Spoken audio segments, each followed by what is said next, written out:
ഹൈന്ദവ വോട്ടുകൾ ഏകീകരിക്കുവാൻ ബി.ജെ.പി. സർക്കാർ നടത്തുന്ന രാഷ്ട്രീയ അജണ്ട ക്രൈസ്തവർക്ക് നേരെയുള്ള പകപോക്കലായി മാറുന്നു.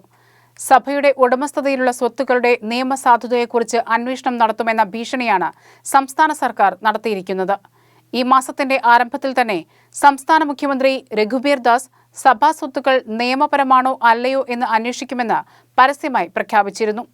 ഗോത്രവംശജരെ അവരുടെ ഭൂമിയിൽ നിന്നും ഒഴിവാക്കാനുള്ള സംസ്ഥാന സർക്കാരിന്റെയും കുത്തകകളുടെയും നിഗൂഢ അജണ്ടയുടെ ഭാഗമായി നിർദ്ദേശിക്കപ്പെട്ട നിയമഭേദഗതി ഉപേക്ഷിക്കണമെന്ന ആവശ്യവുമായി സഭ നടത്തിയ പ്രതിഷേധത്തോടുള്ള പ്രതികാരമായിട്ടാണ് ഈ പ്രഖ്യാപനത്തെ സഭ നോക്കിക്കാണുന്നത്. ക്രൈസ്തവരെ ലക്ഷ്യം വെച്ചുകൊണ്ടുള്ള മതപീഡനം തന്നെയാണിതെന്ന് എക്യുമെനിക്കൽ ക്രിസ്ത്യൻ അസോസിയേഷന്റെ നേതാവായ കുൽദീപ് ടിർക്കി പറഞ്ഞു. പരമ്പരാഗത ഗോത്രമേഖലയിലെ സ്ഥലങ്ങൾ പുറത്തുനിന്നുള്ളവർ വാങ്ങുന്നത് നിരോധിച്ചുകൊണ്ടുള്ള 1908 Chota Nagpur tenancy act, 1949 Santal Pargana tenancy act എന്നീ നിയമങ്ങളെ കൂട്ടുപിടിച്ചാണ് മുഖ്യമന്ത്രിയുടെ പ്രഖ്യാപനം. ജാർഖണ്ഡിലെ ക്രിസ്ത്യാനികളിൽ ഭൂരിഭാഗവും ഗോത്രവംശജരാണ്. ക്രിസ്ത്യൻ സ്ഥാപനങ്ങളും ഇടവകളും അവർ സംഭാവന നൽകിയ ഭൂമിയിലാണ് സ്ഥിതി ചെയ്യുന്നത്. എന്നാൽ ഗോത്രവംശജർ ഗോത്രക്കാരല്ലാത്ത മിഷണറിമാർക്ക് വിറ്റ ഭൂമി നിയമപരമല്ലെന്നാണ് സർക്കാർ വാദം. ജാർഖണ്ഡിലെ 15 ലക്ഷത്തോളം വരുന്ന ക്രൈസ്തവർക്കിടയിൽ ആശങ്കയ്ക്കും രോഷത്തിനും കാരണമായിരിക്കുന്ന പ്രഖ്യാപനത്തിനെതിരെ കടുത്ത വിമർശനമാണ് വിവിധ കോണുകളിൽ നിന്നുയരുന്നത്. National desk, ഷെഖേന news.